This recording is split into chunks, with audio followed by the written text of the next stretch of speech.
Hi all, welcome back. So today let's continue the non-numeric. So whatever we learned is numeric under primitive data type,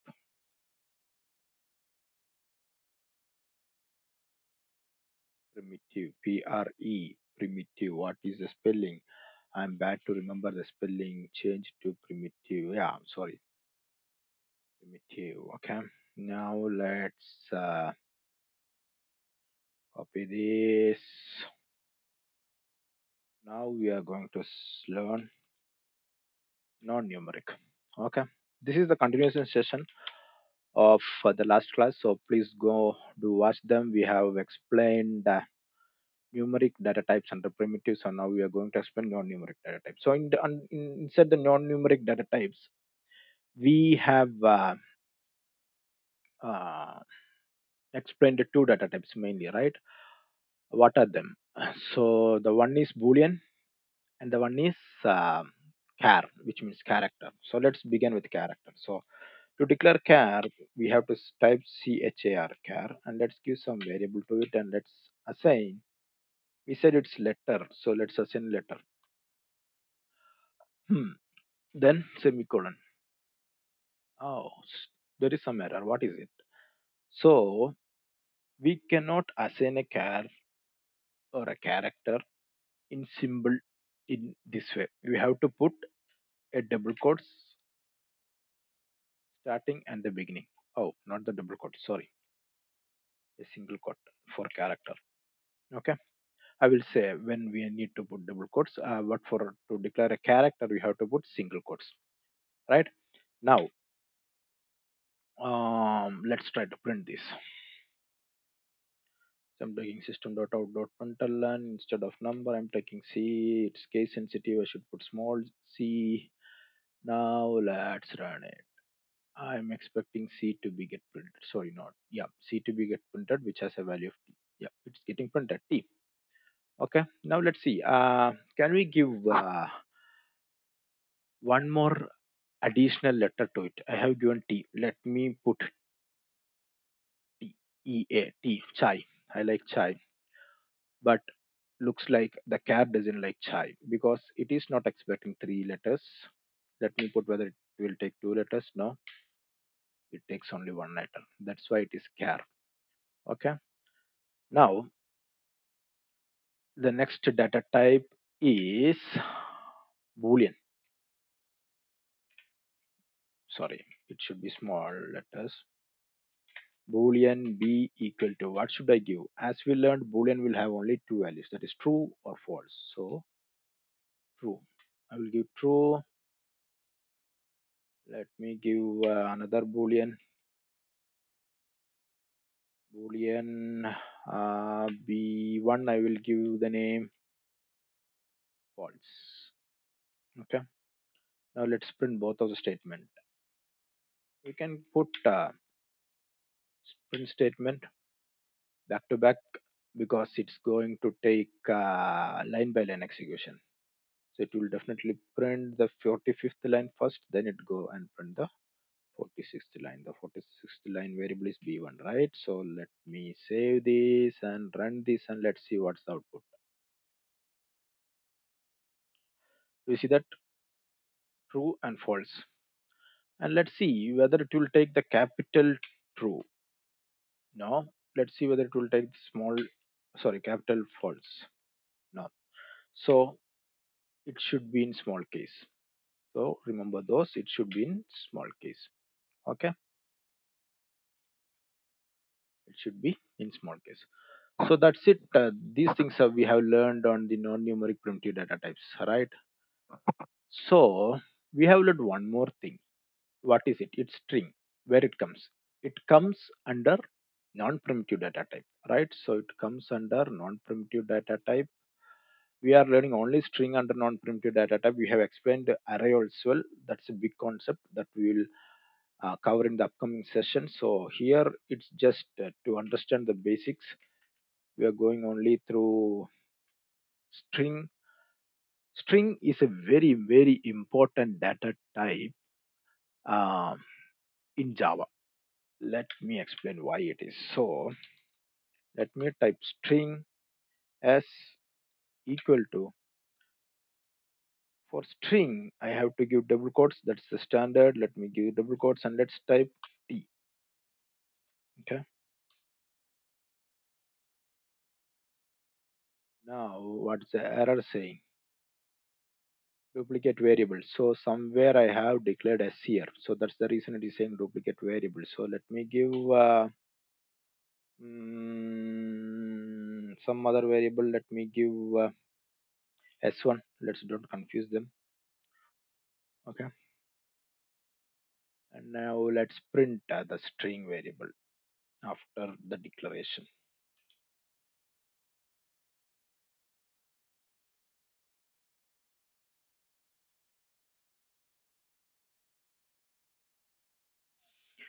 See the first t.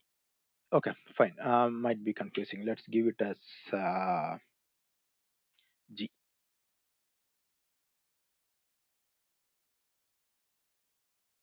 See, this is character, this is boolean, and this is string. But even though it prints one letter only, even if you give t, it will print, right? We have seen that, but let me show again.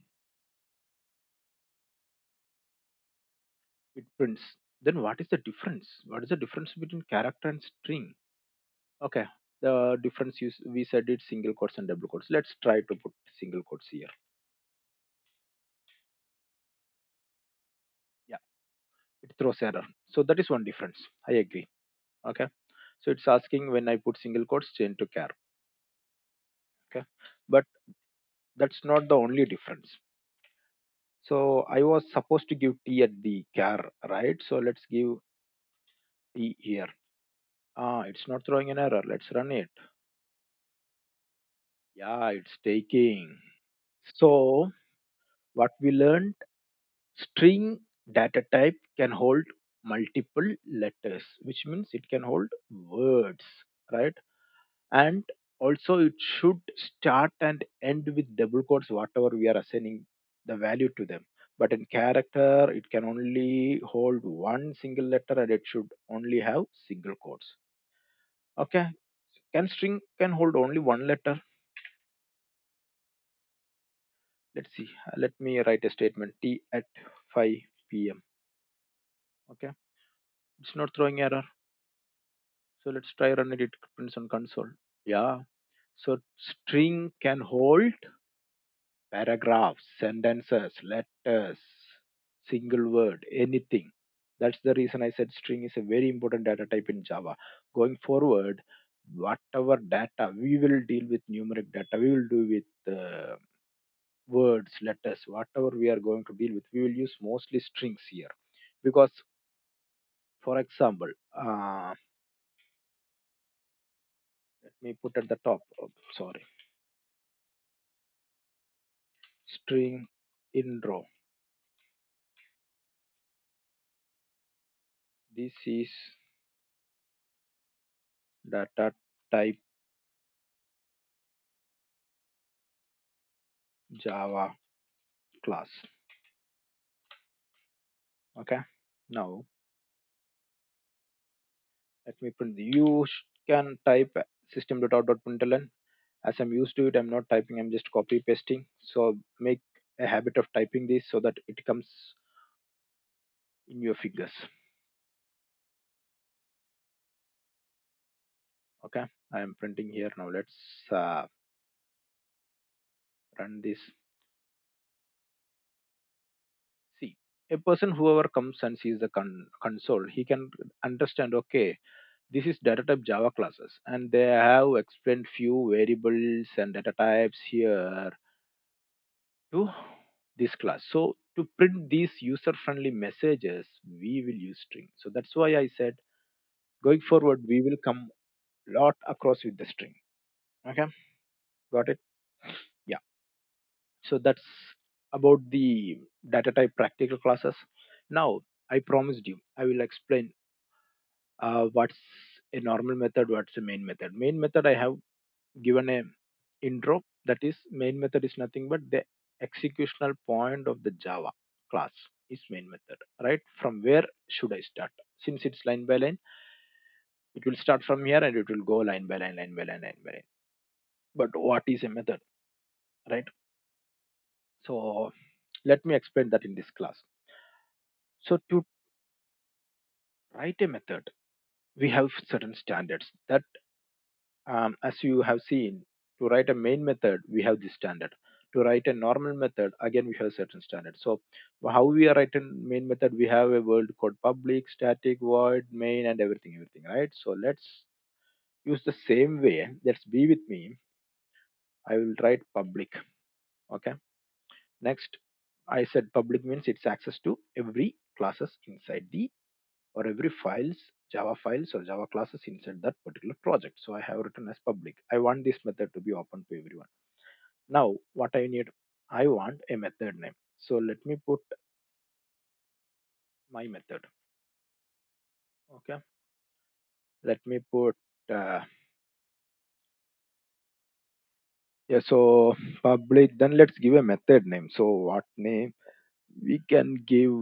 Let's put this byte inside a method. Okay, I will show you. So let me give a name called byte method. Okay, sorry, method. And once you give a method name, you have to open and close a bracket here. Okay, you have to open and close a bracket here. That's a syntax. And now let's open a curly braces and close it. Just see. So we have a method name called the byte method, and it's a public method. We have the right syntaxes here, and we have open and closed a bracket here. But still, it's showing some error. Let's see what is the error. Expected token, syntax error, something it's saying. And let's compare here. What is the issue here? So we have public, we have method name, we have open and close bracket. So we have a term called void. What does that mean? Let's try putting void here. Okay. Now void is an invalid token for variable byte method. Again, it's saying it's something error. So I know what is it. So let's take out this method and let's put it in the class level. When I say class level, it's outside from the main method and it's immediately after the class, or it's inside the class brackets. This is the class starting bracket and this is the class ending bracket. Okay, this is the ending bracket for main method. So let me put it here. Do you see that? No error here. Now let me take it out. So here it's saying error without void. Okay, so we have written like this at the initial stage, right? Public byte method with the right syntaxes and with the brackets, curly brackets, open and close. Now it's showing an error. It's saying set return type to void, right? So let's click this. It's done. There a void came. So what does the void means? Void means zero, nothing. So once I remove this, let's see. Once I remove this and check, it's saying return type to void, which means void is a return type. What is return type? As I said, a method will be a block of statements, I meaning block of code, right? Block of code. So does that code is giving some return once that block of code is executed and it is expecting some thing to give return after the execution of those block of code, those are called return types. So in our byte method we are not expecting anything to be returned. We are just see, I'm just taking these two block of lines and I'm keeping inside the method. Now see, this is a method, this is our main method. Okay, understood, right? I'm just commanding whatever things we learned previously inside the main method. So to command that, just control and click forward slash. Okay, everything is commanded. So what does I command means? Commented means it's nothing but Even if you run this class, even if it goes to main method, definitely it will go to main method first, and it will not execute whatever those are commanded. It's just command line. For example, let me uncomment the first statement, and let me data type Java class on methods. Okay, now let's try running this.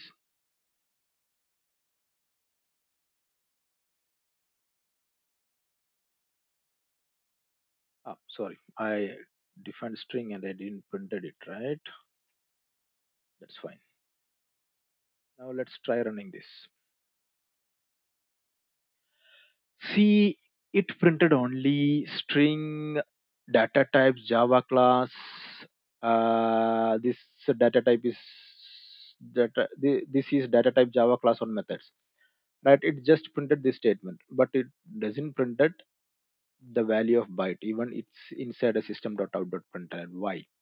Because if you have remember this, I said main method is the executional point of each Java class. So it comes here, it goes here, and it comes here, right? Once it comes here, it knows, okay, I need to print the sentences that is stored in the intro, right?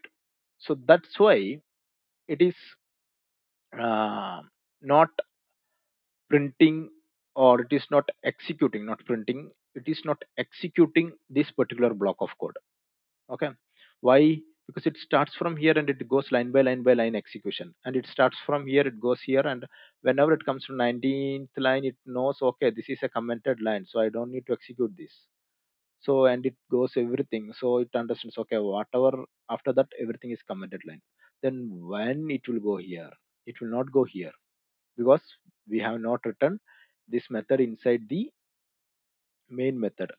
Even though if you try to write this method inside the main method, we have seen that beginning, right? That's the reason I have first written the main method in, sorry, normal method inside the main method. So let me cut it and paste it inside the main method. It gives lot of error.